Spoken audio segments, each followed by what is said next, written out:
You have 77 counties in Oklahoma. I can put reports in them in 66 counties. 911, what are you reporting? We got someone or something crawling around out here. Did you see what it was? I'd say it was a person or somebody really big. But he's all in black.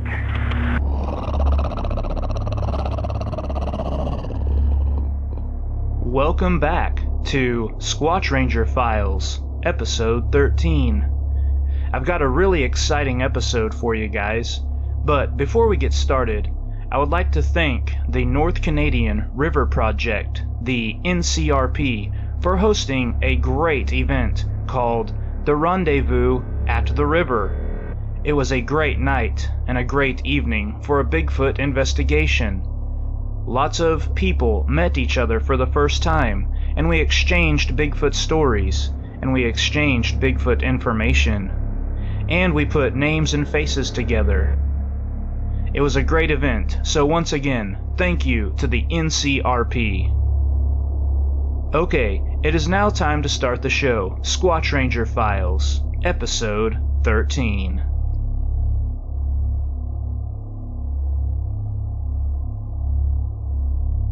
Number 1. Woman sees Bigfoot sitting in tree.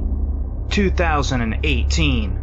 In an undisclosed location in southwest Oklahoma. My sister and I were passengers in the fourth vehicle of a convoy of 5 pickup trucks. The convoy stopped, and I thought about staying in the vehicle.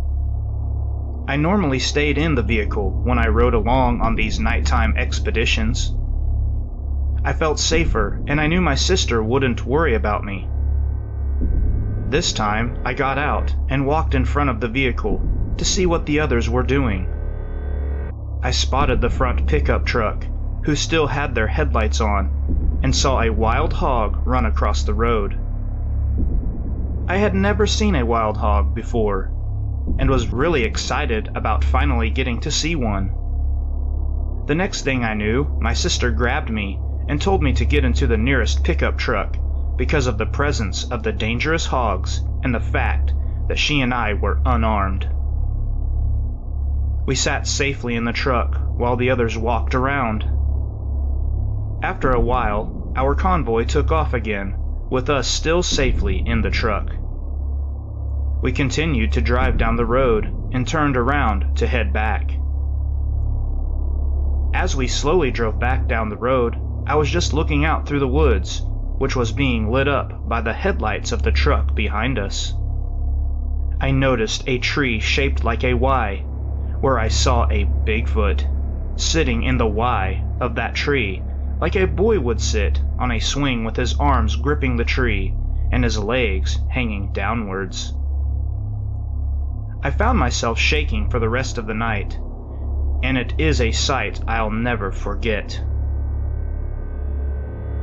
More facts added by my sister, MF. There were 4 of us in the pickup, including D. She hesitated telling us that she had seen something. I could tell from her voice that she had seen something, so I questioned her, and she still didn't say it was a Bigfoot. We had to question her until we were sure of what she saw, before turning the convoy around and going back. And then she was getting upset that it was not there anymore. I told her that's a good sign that there is nothing in that tree.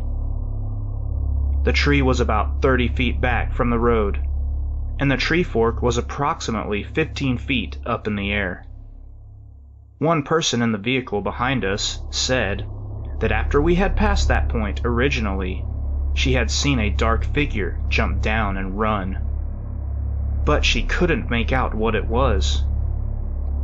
Previous to her sighting, D wouldn't get out of the vehicle with the rest of us.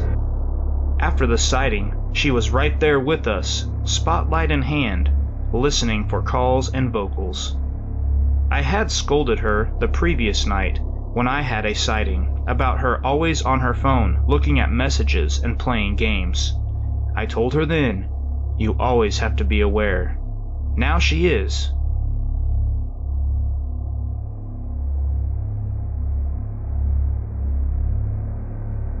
Number 2. Hunter smells possible Bigfoot on rim of canyon. 1996. In Muskogee County. My in-laws had a road where you could go off of the highway and come in on another road. But once they sold the land, they let the right-of-way go. So you couldn't drive anymore. To get there, you had to walk. It's about a quarter of a mile steep, really remote. I was walking the rim of the canyon. I walked up there on top, and there was this smell. And what that smell was, I have no idea. I could smell a little bit, and I thought at first it might have been a pig, because we had been seeing pigs. I could tell it wasn't a pig the further I went, because it was a different smell than a pig. So I get closer, and it's in pretty thick blackjacks and post oaks. And whenever I get really close to it, I know that whatever it is, when I get close to it, it's not dead. And I had no idea what the smell was. It was kind of a musky something or other smell. So I start backing out. I just had a bow.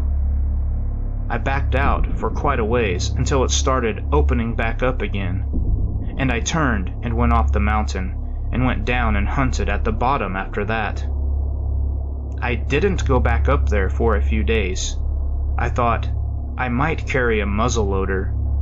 I thought if I carry a muzzleloader, I might be able to shoot at something. Whatever that was wouldn't be affected by a bow, you know. It's crazy. I have never smelled anything like that. Never have.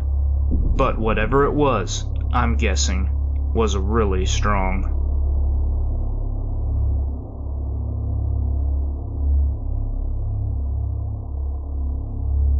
Number 3. The following is a native Oklahoma Bigfoot Research Organization documented report. NOBRO Summer Report Number 3. In 2018, in Johnston County.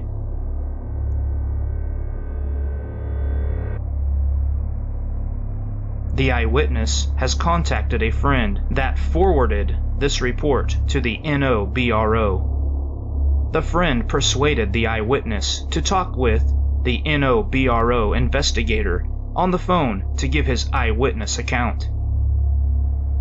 The investigator talked with the eyewitness for an hour and learned that the eyewitness was extremely uncomfortable about what he witnessed and strongly expressed his name and employment not be published. On May 19th of this year, the eyewitness, we will use the name John for purposes of the report. John was visiting the north side of the Ouachita River near Highway 1. John arrived at this location just before sunset, about 8:22 p.m., and was there just about an hour when the incident occurred. John was located at the edge of the riverbank and was facing south. On the south side of the river was a wide sandbar running parallel along the bank. He said there was really no moon to give any light. The vehicle traffic on the nearby bridge was sporadic. He felt a presence as like being watched. Something caught his attention across the way on the sandbar. The object was black, and it stood out on the sandbar, silhouetting its outline. He first thought maybe it was a deer or dog. He didn't think much of it for the first 5 to 10 seconds. Then he heard what sounded like a grunt come from that direction. So he pulled out a flashlight and shined it over onto the sandbar. John, who paused on the phone and took a few seconds to say what he saw. He doesn't want to see it again. He said it was very tall judging from the distance, and being nighttime, it had very broad shoulders, and the flashlight made the eyes illuminate. He went on to say the body was all black and looked like it was all covered in hair. The figure raised its arm. He couldn't remember which arm, to cover its face from the light of the flashlight. It turned and took one step, and it was up on the south side bank and vanished into the overgrowth and into the wooded area. He kept sweeping the south side bank with his flashlight, trying to see where it went. He heard branches breaking, and at one point he said while his flashlight was pointing one direction, 10 yards maybe off to the side in the dark, he observed 2 red eyes glowing from the woods. When he moved the flashlight over to that exact spot, John said the eyes stood up taller than when he first saw them. John quickly returned to his vehicle and departed the area. John told the investigator that he has never seen anything like that. He has trouble sleeping over the incident. John does not believe in Bigfoot. However, what he saw was no normal animal, not a human, man in a suit, or trick of light. John believes what he saw was not of this earth in his mind. He thinks that whatever it was could have been no shorter than 8 feet tall. John has not returned to the Ouachita River and would like to move on with his life and forget the whole incident. Follow-up NOBRO Investigators Report by an NOBRO investigator. This investigator believes that John is like several other eyewitnesses and that he has had a traumatic sighting and suffers from PTSD, as described with combat veterans. This case is considered closed at this time.